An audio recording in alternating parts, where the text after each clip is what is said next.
And now on the line is Jonathan Douglas, the Christmas Shoebox Appeal Manager from International Development NGO Team Hope. Jonathan, welcome to the programme. Thanks very much for having me on. Jonathan, I understand you were on another programme with Johnny Holmes on Near FM only a couple of weeks ago, so thanks for coming on to this programme, Global Solidarity on Near FM, so soon after your last interview on the station. I saw on Twitter recently that there is not much time left until the deadline of this year's Shoebox Appeal. I know yourselves and Team Hope do other work throughout the year as well that you can maybe give me a bit of an update on also if you can. But first of all, to talk about this year's Shoebox Appeal, can you tell me how is it going, Jonathan, compared to previous years, bearing in mind the impact that the COVID-19 restrictions have presumably had on your organisation? Yeah, so like last year, because of COVID, the appeal went completely online. So normally every year, as many people have a tradition of, they get an empty shoebox and they fill it with gifts for the children, and then they drop it off at their local school or the local checking centre. So we couldn't do that last year because of COVID, so it completely online. So the Irish people were able to build their boxes virtually online, and we were delighted at the outcome. We managed to get almost 45,000 shoeboxes for 45,000 children. So that was great.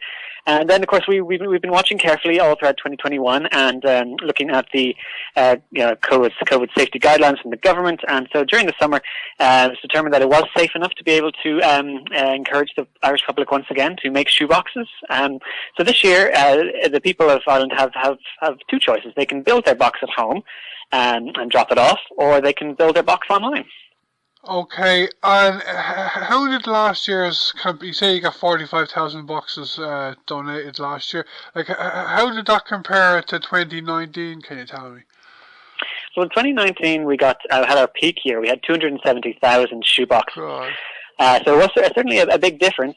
However, like it's certainly one of the favorite traditions of Christmas time is to make a shoebox, and people really did miss that physical element of getting their own shoebox, filling it up, and getting it ready for a child.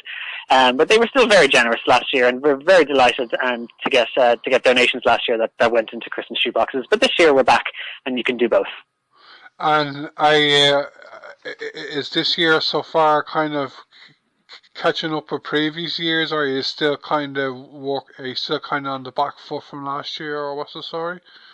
Well, we've been delighted with the response this year, especially from schools. I think everyone seems to be getting back to a slow normal, a new normal. But no, we've had a great interest, and lots of people calling in for leaflets and for volunteering as well. So we've just been absolutely delighted at the positive response this year. So we'll see how many boxes come in this year. But like every year, we just try and get as many boxes as we can. Okay, and you have a huge amount of volunteers working with us, don't you, throughout the country, don't you? We do. We have almost about 2,000 volunteers, and we have a team in every county. Some counties even have several teams collecting in the local area. Okay, we'll come back to your shoebox appeal again in a few minutes so that you can give out your contact details. Yourselves and Team Hope also run a number of sustainable development programs in 14 countries throughout the year, I believe. Could you tell me a bit more about these and how they are going? Yes, so we have, so for every country that the Christmas shoeboxes go to, we have overseas partners that we've been working with for many years, and these partners distribute the shoeboxes every year. And that's one element of their year is the Christmas shoebox appeal. But throughout the rest of the year, they're working with these communities, and they're working on a variety of their own projects, and they're also working on Team Hope projects as well. And these projects, they vary from country to country, but they include projects in regards to education, water conservation, and income development projects, so that people can sustain their own levels of income.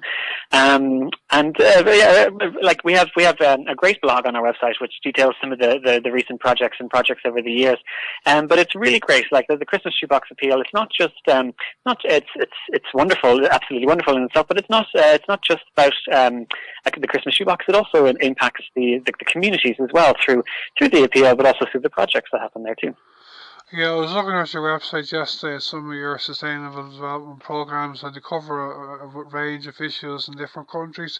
I have a bit more of an interest, not that I don't have an interest in other areas like education, but I have a bit more of an interest in your work compared to that other people would have in things like good healthcare and good sanitation.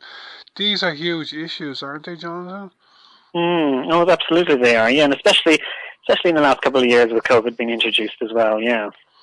Okay. Okay, Jonathan, thanks for coming on the program Global Solidity on Near FM. When this interview is broadcast on Near FM, it will probably be very close to your deadline for your Shoebox campaign this year. Before That's you great. go, before you go, could you tell our listeners when is the deadline and tell them how they can give a box?